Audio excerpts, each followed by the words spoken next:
Hello and welcome to another episode on Strilingo. Today I have a very special guest with me, Shrishti Joshi. She is my junior from school. And when I met Shrishti, thank God for social media, we've been able to be in touch through Instagram. And when she was down in Bombay, I think a year ago almost. That's when I met her, and I understood that she had a condition called lupus. I had never heard of the term. It's Lupus. I know that many of you watching this also may not know what lupus is. So I wanted to bring Shrishti to the podcast today, understand what lupus is all about, create awareness about it, and understand her journey on battling lupus. So Shrishti, welcome to Strilingo. Thank you so much for your time. I am very, very excited to be talking to you today. Thank you so much, Smita. And it's so good to see you after a year, which feels like so long. So I'll just get down to the questions. I have known Sure. you forever, right? I mean, Yeah. since you were a baby, because we were in the hostel together and you were, I think, 4 years junior. Um, Shrishti, I've always known you as this healthy, active girl. When did you discover that you had lupus? It was around in the year 2010 Okay. when it all started. I had my arms were hurting. And I'm not that kind of a person who would go to a doctor when small things happen. So I didn't go. But then it was so persistent that, I couldn't even lift it and I couldn't do anything with it. And it was after a week I decided, it's time to go to the doctor. And when I went and everything was fine, they did some thyroid and some uric acid test and everything. And then, yeah, nothing happened. I went home. But after a week, I started getting fever, continuous fever. And then slowly I had some rashes on my face and everything. And yeah, I still couldn't figure it out. And most of the doctors said it's nothing, it'll go. But then I think one of the doctors told me maybe you should get a test for lupus. And I really had not heard about that word lupus at all. And then I did a couple of tests and then I was diagnosed with lupus. And then I had to do other tests because, my feet were swollen and everything. And then when I did my kidney test, I had already found out that I had class 4 stage of lupus nephritis. Nephritis is like when you're almost good, which is a very active state. Your kidneys very damaged and everything. So that was how my symptoms started. And then I realized that I was getting fever, continuous fever, because I was exposed to the sun. Okay. So I didn't know about that. Yeah. In simple terms, if you were to, define lupus, what would you call this condition as? Yeah. Uh, so lupus is a chronic autoimmune disease. So to explain it in layman's term, let me say that, suppose your body is lupus is like your body's security system that is supposed to be that instead of protecting your body, it starts attacking your body. Like your immune system is supposed to be like a superhero, that protects your body from invaders like certain bacteria and funguses and viruses and everything. But instead, your immune system gets hyperactive and it starts attacking your own body and your cells. And it's also a multi-organ disease where, it affects every part of your body, like every organ, every cell, and everything. And another thing is 9 out of 10 people who get lupus are women, Okay. and it takes approximately 6 to 7, 8 years to get diagnosed with lupus. So by the time you get diagnosed with lupus, you find out that something majorly is already wrong with you. And there's no cure for lupus, but it's possible to live a very normal life with lupus. Yeah. As this, always hyperactive girl, you want to get so many things done in a day. And I know that you do many, many things, throughout the day, different kinds of projects. You are a very, very active girl, Shrishti. So when you discovered this about yourself, did life come to a standstill in any way? Yeah, many times, in fact. Um, it what happened was like, the physical aspect of the part was like, sometimes you're sick sometimes, like, because I had kidney diseases, I had to rest and then I had to figure things out. And then the most difficult part for me with lupus was when it affected me mentally. So around 25 to 30% of people who have lupus, because of the medications that we take, we're on high steroids because of the not just the steroids, but even because of the disease itself. Like, we are very prone to mental health disease, illnesses, let's say. So the most difficult part for me so far has been the when I got depression and when I got different kinds of mood disorders. I can fight, I can deal with the physical part, like, I can deal with diseases no matter how much ever hurts. I think I have a lot of power to deal with all that. But then my life came to a standstill, full stop, when I had those when I had depression, when I had anxiety, when I had, sometimes I used to, it was like, highs and lows. Sometimes I would go manic and sometimes I would be so low that I wouldn't like, I used to get scared of people. I used to shut myself in the room. And that took really, I mean, it took me like 7, 8 months where I shut off from myself, from the entire world. And that's when my life came to a full stop. And even like, once like I had to do a brain surgery because of lupus, and then I was like hospitalized, and so these things are a part and part parcel of lupus. But one thing I understood is like, with time everything heals, your body heals. And yeah, I try my best not to let it affect me. I'm sure you do. I know you do. Let's put it like that. Uh, 7, 8 months, the initial phase, very, very difficult. After that, when you Yeah. started to come to terms with the fact that, okay, this is something that I have to live with now, what brought about that strength in you to be able to go and speak about it, educate people, create awareness? Because, like you said, it started off with a pain in your arm and then it moved to fever. Trust me, I am also one of those people. If I have a pain in my arm, I don't think I would go to the doctor. At the most, I would take a Combiflam and then like wait for it to heal.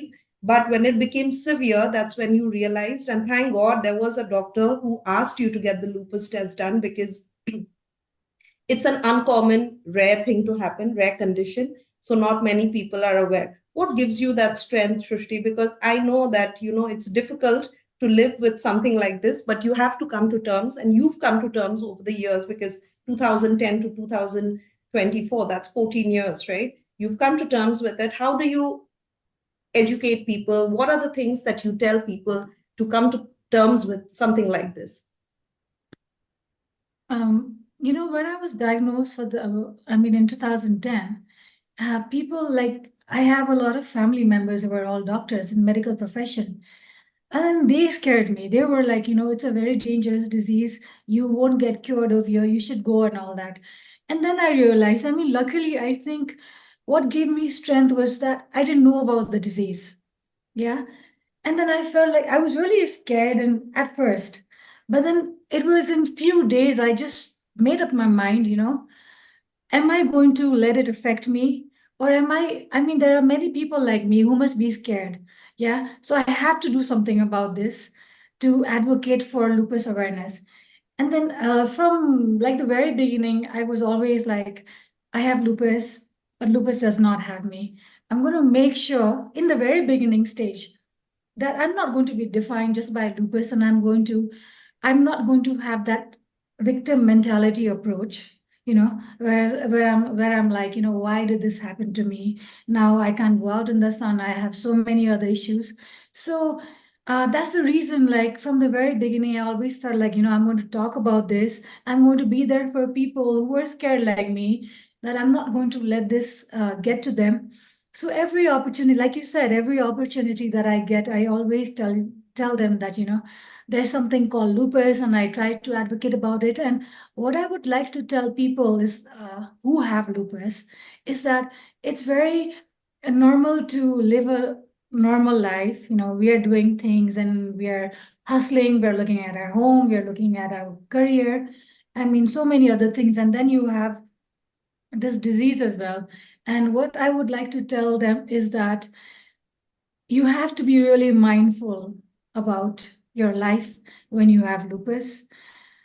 Like it has triggers, like, stress is a trigger, like the sun, like we are very sensitive to the sun. If you're exposed to the sun for some time, we can fall into a flare.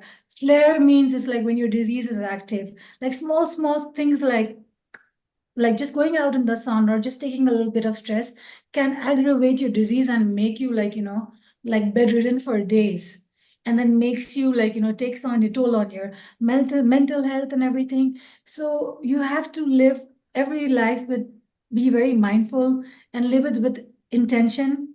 And it's, you don't need to get scared. Like, some people ask me, I have lupus. Does that mean that now I can't get married and now I can't have children? These things. So it's like, it's all in a state of mind, and just be, you need to be very positive, intentionally positive about life. And you need to take a step back. You need to prioritize yourself. You need to have compassion and empathy for yourself, just like you have for others. Yeah. Tell me one thing, Shrishti. Did you have to give up anything, uh, anything that you like doing because of lupus? Or you fought it so hard that, you try to keep it as normal as possible?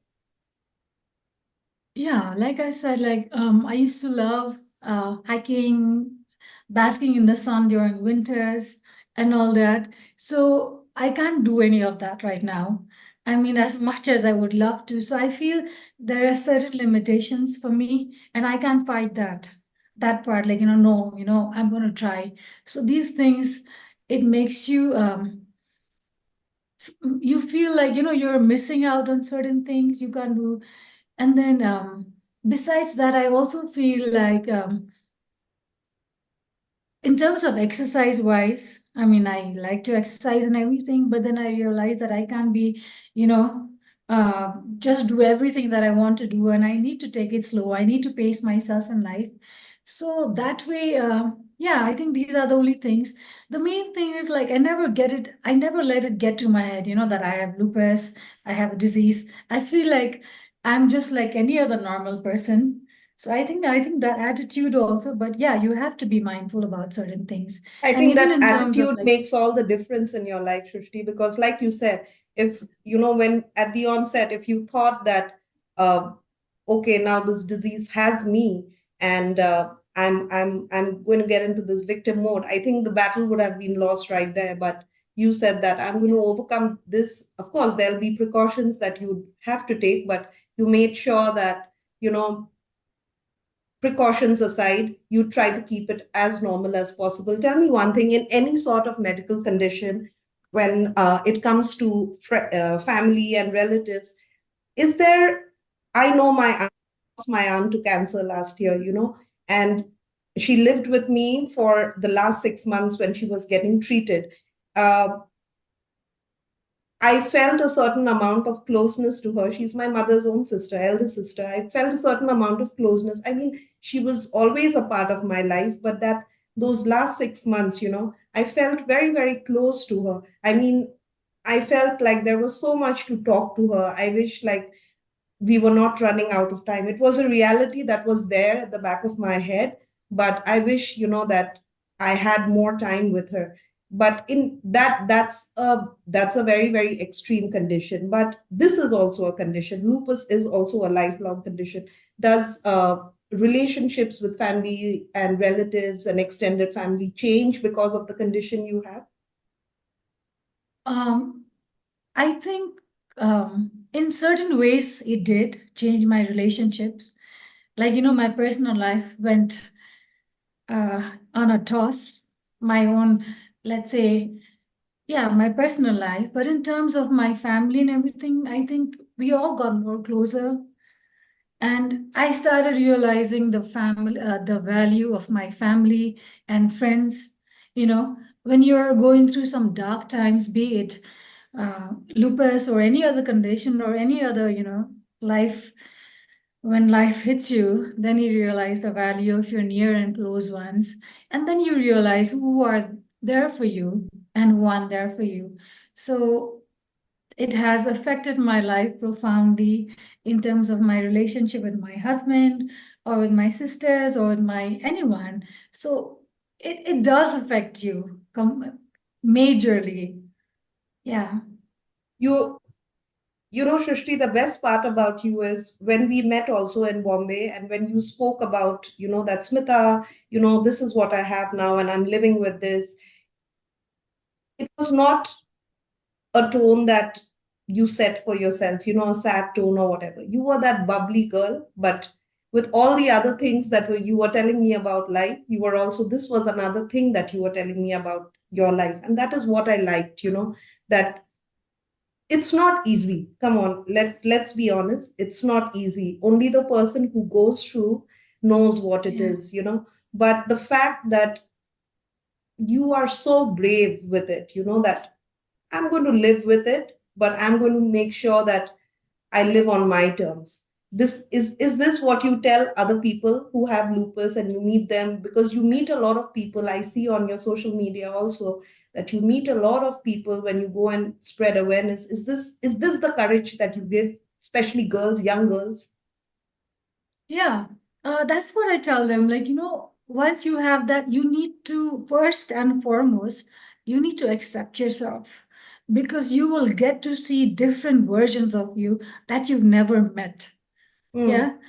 In terms of like physical wise, also sometimes like you and I prepare them. Yeah, now you're going to take medicines. You have to be prepared that with all the medicines that you're taking, one moment you're going to gain like extra 20 kgs. And then the next, after some time, you realize that you look emaciated and then you look like as if you've got, like TB, let's say, where you lose a lot of weight. And there are so many obstacles that you will be facing from now. I'm not trying to scare you, but you need to be prepared and you need to have that right mindset. And the only person that can save you or help you is yourself. Your family, friends, everyone will be there to push you up. But then it's like if you don't step up for yourself, then no one's going to be able to help you. And especially, yeah, you might take all your medications, you might go to your doctor, you might do everything that you're supposed to do. But if your mind is telling you, right, that you have like you're defeated or like now nothing can be done, it's a lifelong disease, and if that thing gets to you, then you have lost the battle. So now the choice is yours whether you're going to for that you need to be very adaptable, you need to be flexible. Yeah, you need to be able to be prepared for everything that's going to come on your way. And how do you do that? And I think and I talk to them about positive mindset. I know it's not possible to be positive all the time. Like even I go through that.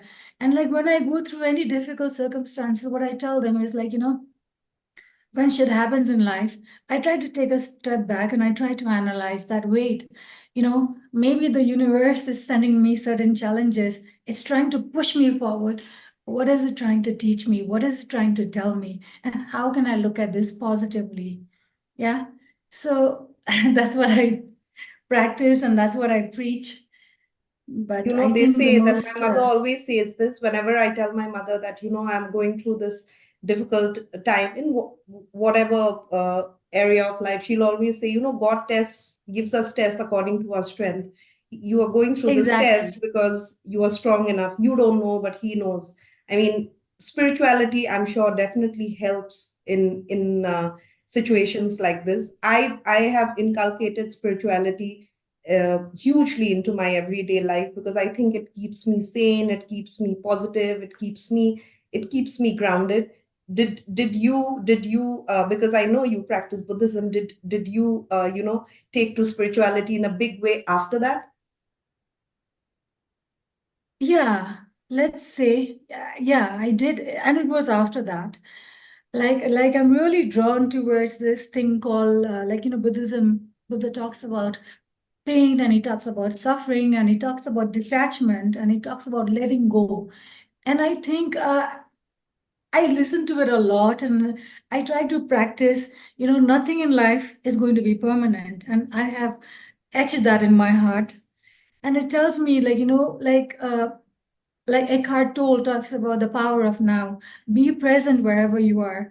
And not only just that, and even Lupus has taught me that you're going to be fine today, and tomorrow you might not be able to get out of bed, or you might have like stiff joints or hands, or you might not be able to move because your feet are swollen. So whatever you're doing right now, just be there, be present. And like in terms of like I said, in terms of detachment and letting go, like I have to let go of so many things that I had to let go of so many things, people, circumstances, and everything. And I think that gives me strength. Like, yeah, the monks talk about love, and they talk about compassion, and they talk about marriage and different kinds of things. But I feel like, I'm getting to experience that, live that, and understand, those perspectives. So it has helped me profoundly. And in terms of like meditation, like, I do all the meditation and everything.